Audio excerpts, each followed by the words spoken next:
Kaya kalma. Habang ako, ginagawa ko ang lahat.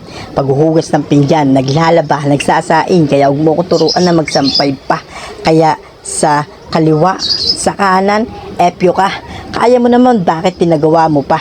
Dapat ikaw na lang ang gumawa habang ikaw nagpapakasarap sa pool. Nakahayin ang lahat. Kakainin mo na lamang. Bakit galit ka pa? Wala bang lasa ang luto ko? Patutunayan ko sa iyo. Bumili ako ng itlog, nagisa ako ng baong sibuyas, kamatis. Pagkatapos sinalo ko na sa itlog. Nilagyan ko na ng kunting asin para may alat. Nagtimpla na ako ng kape para may panabaw ka. Tapos ikaw pa yung may ganang magalit. Tinabi ko na ang galit ko. Ayaw ko lang na mag-away tayo. Bakit tuloy pa rin ang pagmumura mo? Gusto mo pa yata subuan kita.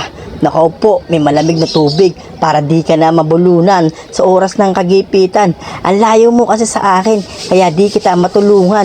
Ngayon, tapos na. Gusto ko na magpahinga.